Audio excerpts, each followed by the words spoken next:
اور پیسے کا لاتے ہیں، خرید کر لاتے ہیں، اور پھر اپنی بہو بیٹی کو حوالے کرتے ہیں. وہ اس کو چھری سے کاٹ کے ہمارے ایک سالن کے لیے تیار کرتی ہے. جس طریقے سے ہماری بہو بیٹی کے ہاتھ سے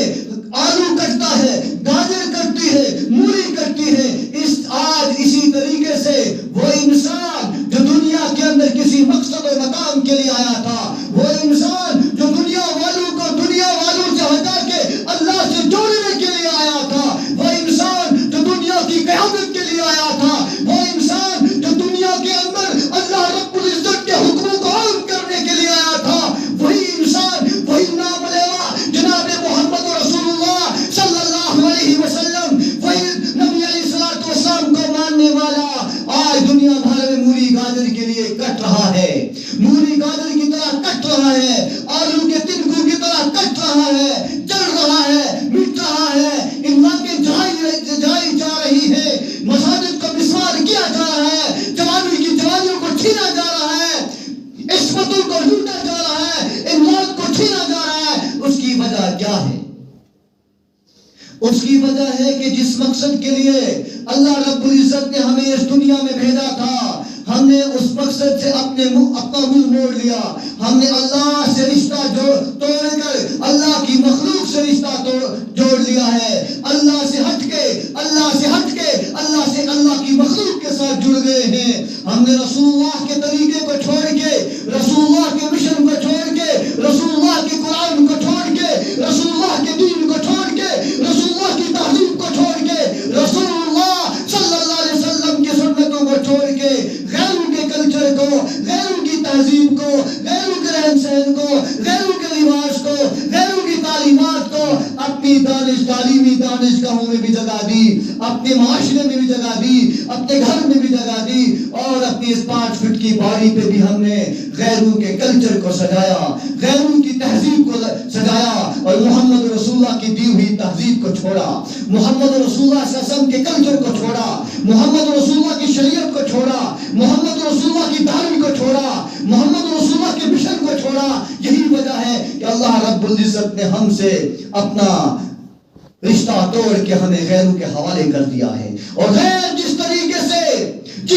سے ہمیں استعمال کرنا چاہیں، جس ڈگر پہ ڈالنا چاہیں، جس موڑ پہ ڈالنا چاہیں، وہ خوشی خوشی ہمیں ڈالتے ہیں، کیونکہ ہم نے اللہ رب العزت کے اپنے رشتے کو توڑ دیا ہے.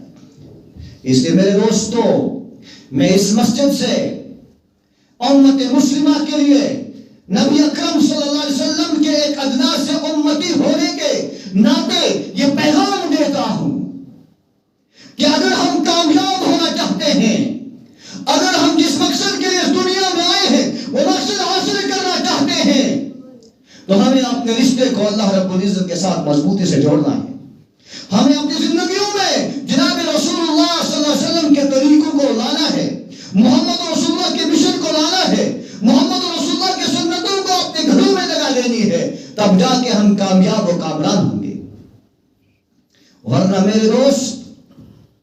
محمد رسول اللہ صلی اللہ علیہ وسلم کی سنتوں کو مٹاتے رہے، محمد رسول اللہ صلی اللہ علیہ وسلم کی سنتوں سے منہ موڑتے رہے، سچ سے منہ موڑتے رہے، انصاف سے منہ موڑتے رہے. محمد رسول اللہ صلی اللہ علیہ وسلم نے جس تہذیب کو ہمیں دیا تھا اپنے دندان مبارک شہید کروا کے،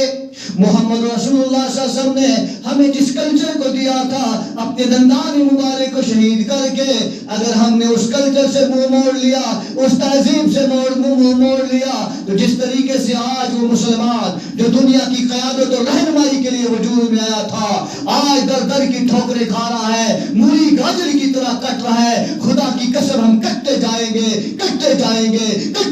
گے، ہمارا پرسان حال کوئی نہیں ہوگا. میرے دوستو،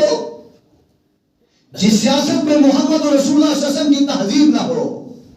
جس سیاست میں محمد رسول اللہ کا کلچر نہ ہو، جس سیاست میں محمد رسول اللہ صلی اللہ علیہ وسلم کا انصاف نہ ہو، جس کلچر میں محمد رسول اللہ صلی اللہ علیہ وسلم کا طریقہ نہ ہو، ہمیں اس سیاست سے نجات نہیں مل سکتی. جس عبادت میں محمد رسول اللہ کا طریقہ نہ ہو، ہمیں وہ عبادت کامیاب نہیں کر سکتی. جس معاشرے میں، جس رہن سہن میں محمد رسول اللہ کا معاشرہ نہ ہو، میرے دوستو وہ معاشرہ کوئی معاشرہ نہیں، کیونکہ ہمیں ایک عظیم معاشرہ ملا ہے محمد رسول اللہ صلی اللہ علیہ وسلم سے۔ جس جگہ پہ آج ہم جا رہے ہیں، جن تہذیبوں کے پیچھے پڑ کے، جس مغربیت کے کلچر کے پیچھے پڑ کے ہم دوڑتے چلے جا رہے ہیں اور یہ سوچ رہے ہیں کہ ہم کامیاب ہیں، ہم کامیابی کے سیڑھیوں سے پار چڑھ رہے ہیں۔ یہ کلچر وہی کلچر ہے جو کلچر مشرکین مکہ کے پاس تھا۔